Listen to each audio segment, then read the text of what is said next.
Hello friends, जय श्री राम। देखो, आज का वीडियो उन सब के लिए है जो मेरे को एक कमेंट भी आया था, जैसे EMRS जो PGT और TGT लेवल की वैकेंसी आ चुकी है। वो पूछते हैं कि हमें कौन से बुक पढ़नी चाहिए, या फिर जो फर्स्ट ग्रेड की तैयारी इतने टाइम से करते हुए आ रहे हैं वो किस चीज़ की तैयारी कराए। क्या उनको पहले EMRS जो PGT लेवल की है उसकी करनी चाहिए, या जो आप करते आ रहे हो वो करनी चाहिए थी।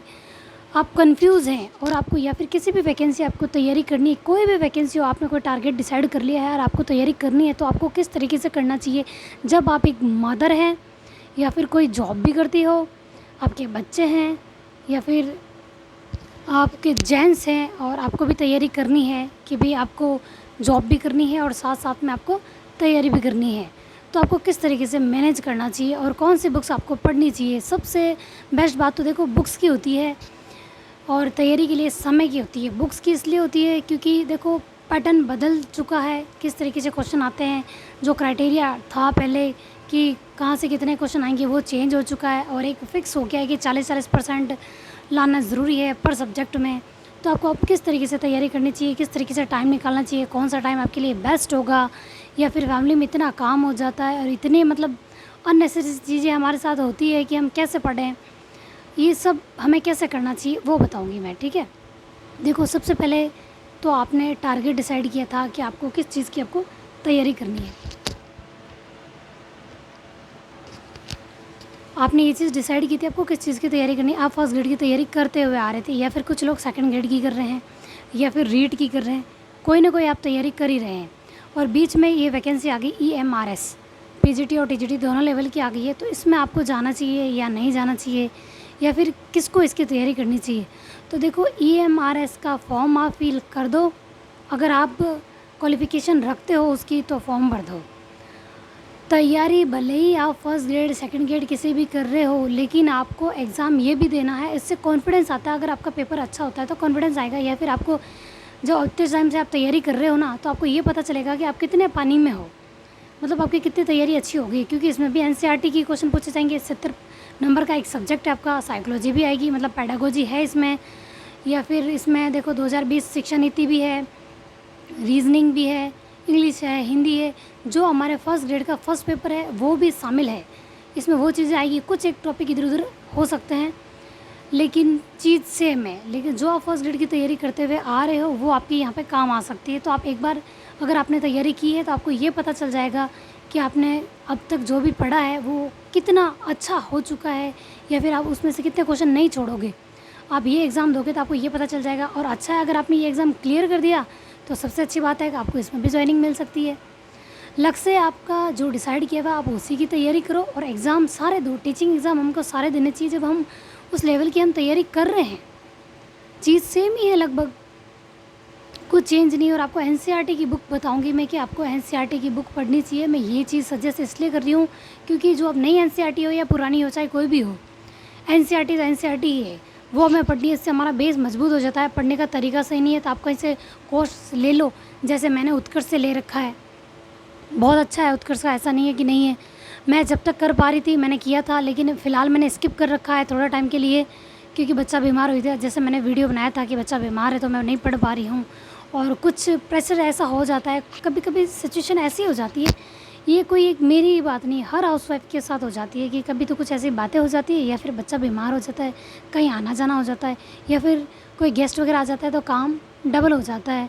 तो देखो हम उस घर के वो मेंबर है, वो सदस्य हैं कि कोई आए ना आए, कोई आपकी मदद करे ना करे, वो आपको तो वो काम करना ही है। बस वो काम बढ़कर हो सकता है, डबल हो सकता है, लेकिन कम नहीं हो सकता। करना आपको डेली ही पड़ेगा, जैसे खाना बनाना, साफ़ सफाई करना, बच्चे को रखना, खिलाना पिलाना। ये हर हाउसवाइफ के साथ है कि देखो कुछ भी हो उन्हें करना ही है। लेकिन इस बीच में अगर आप पढ़ाई को एक बार स्किप करके आप देखते हो, जैसे कि अभी मेरा बच्चा बीमार था मैंने पढ़ाई नहीं की, तो इस बीच में पता है क्या होता है, सबके काम आराम से चल रहे हैं, फैमिली मेम्बर के साथ जो जैसे चलना चाहिए सब वैसे ही चलते हैं।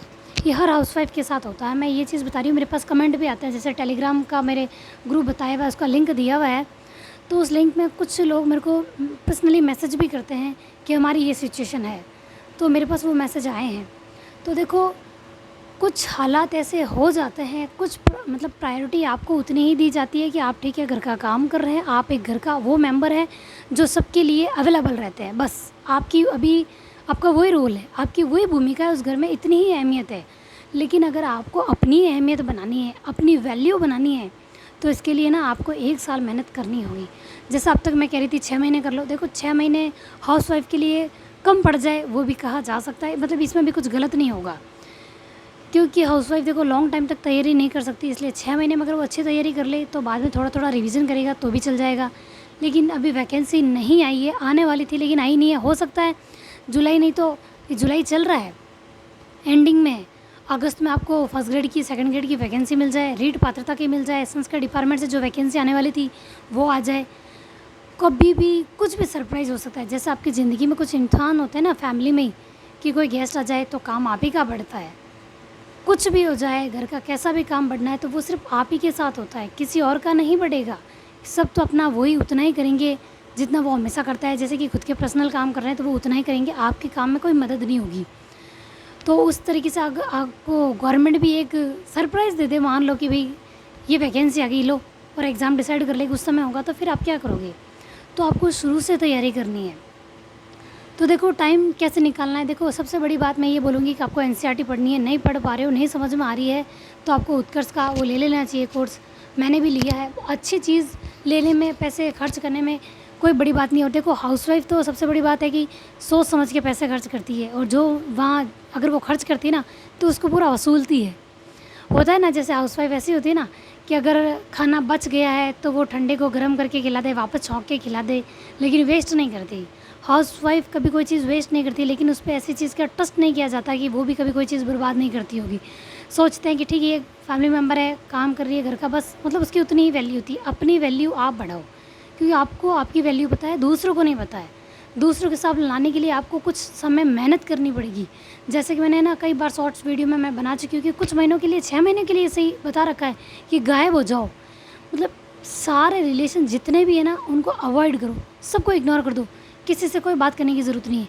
मैं किसी से कोई बात नहीं करती, सिर्फ अपनी मम्मी से करती हूँ।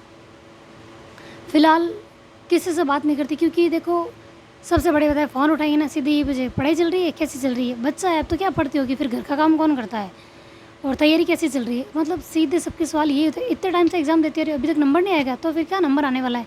इससे अच्छा ना तुम घर का काम ही ढंग से कर लो, या बाद में देख लेना जब बच्चा बड़ा हो जाए। फिर देखो बच्चा बड़ा हो जाता है या फिर वो स्कूल जाता है ना, तो उन माओं की मतलब सिचुएशन देखो, बच्चों को भी पढ़ाना पड़ता है, फिर वो खुद कब पढ़ेंगे, घर का काम कब करेंगे, कब वो मतलब ओवर एज हो जाएगी, उनको पता ही नहीं चलेगा। ये सिचुएशन है लाइफ में लेडीज़ की, ठीक है। तो उस सिचुएशन से बाहर निकलने के लिए आज आपको मेहनत करनी होगी। तो सबसे ज़्यादा आपको फोकस है ना एनसीईआरटी पे करना है। और फर्स्ट पेपर में देखो आपको मैनेजमेंट अच्छे से कर लेना है, हिस्ट्री अच्छे से कर लेनी है। जैसे मैं कहती हूँ ना, रोज़ के 2 पेपर करो, रोज़ के 2 पेपर, फिर उसको रिवीजन में करो, साथ में टेस्ट सीरीज़ करो। इस तरीके से अगर आप करोगे ना तो आप एक 2 से 3 महीने में आपको कॉन्फिडेंस आने लग जाएगा, हाँ आपने कुछ किया है, और आप में ये चेंज आएगा। आप बार बार सोचोगे हाँ यार थोड़ा और पढ़ लो, थोड़ा और पढ़ लो, इस तरीके से आएगा। लेकिन कभी कभार पता है आप कंटिन्यू 1-2 महीने पढ़ते हो, लेकिन बीच में कभी सिचुएशन ऐसी आ जाती है कि किताब मतलब दूर से भी अपन देखें ना तो भी अपन को लगता है यार थोड़ी देर किताब को पढ़ी रहने दो, बाद में देखेंगे। ऐसा क्यों?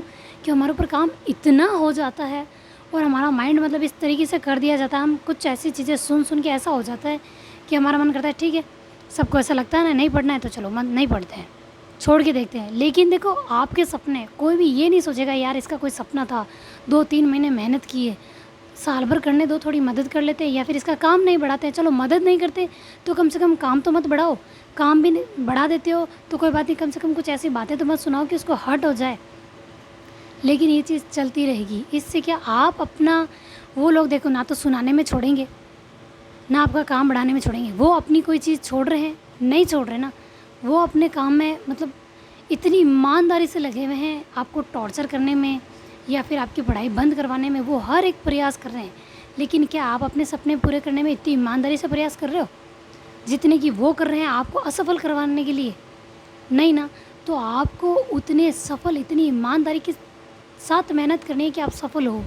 जिस तरीके से कि वो आपको ईमानदारी से डाइवर्ट करवाना चाहते हैं पढ़ाई से, तो आपको अपनी ईमानदारी से मेहनत करनी होगी।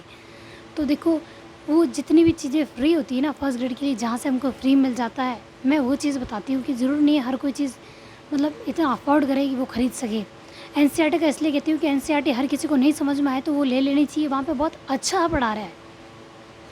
ज्योग्राफी सब्जेक्ट है तो बहुत अच्छी है, आपका फर्स्ट पेपर अच्छा तैयार हो जाएगा, क्योंकि वहाँ साइंस भी पढ़ाई जा रही है, हिस्ट्री भी पढ़ाई जा रही है, साइंस भी पढ़ाई जा रही है, मतलब फर्स्ट पेपर भी अच्छा हो रहा है। और आपका सब्जेक्ट का जो होगा, जैसे ज्योग्राफी हो, हिस्ट्री हो, तो वो भी एनसीईआरटी की आपकी अच्छी हो जाएगी। एक 55 क्वेश्चंस बहुत मायने रखेंगे, आपके 110 नंबर, तो आपको इसीलिए मैं वो लेने के लिए कह रही हूँ। और देखो कॉन्फिडेंस के साथ तैयारी करो, लोग कभी नहीं बदलेंगे, आपको इतना डीमोटिवेट कर देंगे कि आप कुछ नहीं कर पाओगे, आप अपने लक्ष्य से भटक जाओगे। मैं एक लॉन्ग टाइम, मान लो कि 20-25 दिन, क्या महीना भर हो गया होगा मुझे ढंग से पढ़े हुए, कि मैंने पढ़ाई भी की हो, क्योंकि कई बार मैंने भी ये सोचा कि इतना ऐसे सिचुएशन हो जाती है कि पढ़ाई छोड़ ही दूँ, लेकिन फिर मेरे मन में ये आता है कि नहीं, मैं क्यों छोड़ दूँ, जब उन लोगों ने अपनी तरीके नहीं छोड़े तो मैं कैसे छोड़ दूँ।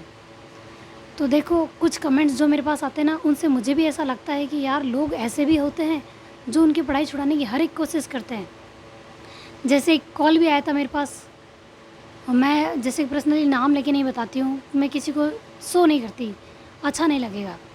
कमेंट भी आया था और कॉल भी आया था, मुझे ये चीज़ बताई कि भाई जब एक घर में है बहू, तो दूसरी बहू आते पर उसको प्रायोरिटी दी जाती है और फर्स्ट वाले को नहीं दी जाती, क्योंकि उसके जॉब है।